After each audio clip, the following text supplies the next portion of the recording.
Easy. Right! I am angry. UKIP have gone and committed suicide. They have just banned Gerard Batten from standing in the leadership race. And I'm going to read out now a few bits from an article on Kipper Central. I'll leave a link in the description box so you can read this article in full. But some joker who goes by the name of Piers Warchope, or something similar to that, has announced himself an interim leader while a leader is elected. And he's gone on to say some very nasty things about Gerard. This is the man who saved UKIP, don't forget.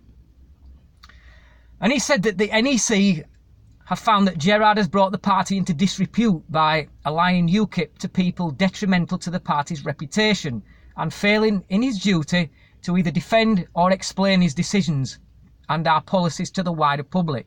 Such a failure in a leader caused the party great damage. No, it didn't, you dickhead! The membership grew under Gerard Batten. It grew under Gerard Batten because Gerard is a guy who is prepared to tackle subjects that are considered taboo by the mainstream parties. This is why people joined UKIP in the first place. At last they saw a leader who was prepared to tear down the barriers of political correctness and to speak the truth. Now, of course, not everybody liked what he had to say, but he took the decision, he took a leader's decision not to sit on his arse and to get out there and make changes to the party. And then he goes on to say that we are not a far-right party. Of course they're not. We never suggested they were far-right. And Gerard's new direction was not working for us. Yes, it was, as I've just explained.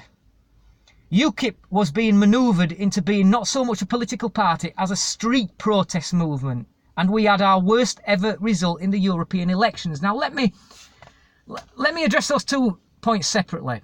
First of all, you have got to get out there on the street if you are going to connect with voters. Not sit back on your ass in a plush office and just expect the voters to come to you. No, Gerard was prepared to do that. He was prepared to get out there, down and dirty on the street with the electorate. That's why people warmed to him. That's why they loved him. That's why they joined the party. And UKIP have just gone and undone all the good work that Gerard's just done. I mean, what on earth was he thinking?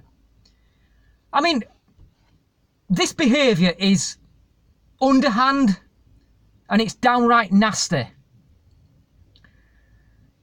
What they should have at least done is allowed Gerard to stand as the leader. At least then, as they claim, if he is unpopular as they claim that he is, then he won't be voted in to lead. They should have given him the chance at least. And that's what I have against this. I will be saying this, forget about Gerard, I will be saying this regardless of who it was that they'd banned. And it just shows that UKIP now, the strings are being pulled by the political class. And this isn't why people joined it. They joined it to get away from that, and Gerard offered them that. Then goes on to say, does our peers, that Gerard refused to speak to the mainstream media. No UKIP message got out because our leader chose for it not to get out. That's a lie. I've seen Gerard do interviews with the mainstream media. They all went in a very predictable direction, of course, but the other thing is that prior to the EU elections is the press officer, Christopher Hicks, worked like a dog to get Gerard interviews. And he reported that he was constantly not called back. They were ignoring UKIP. Not the other way around. They claim it was Gerard that was ignoring the media. It's a lie. Those members who did appear on television or radio spent the whole time defending Gerard's decision on his associations and little or no time on getting the UKIP message across. Of course they didn't, because the mainstream media wouldn't allow it. Just look at the interview with Carl Benjamin with Victoria Derbyshire. That interview was an absolute disgrace. They even talking this about far-right associations, and they call Carl Benjamin far-right. They even call Carl Benjamin far-right. Carl Benjamin can reach out to lots of people, millions of people.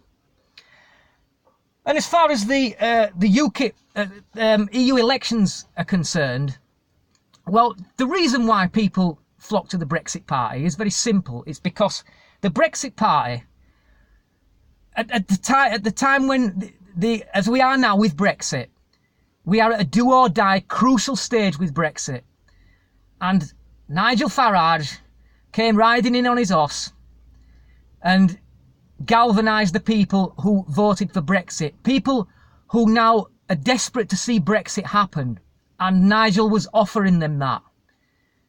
That's why he stole the vote from UKIP.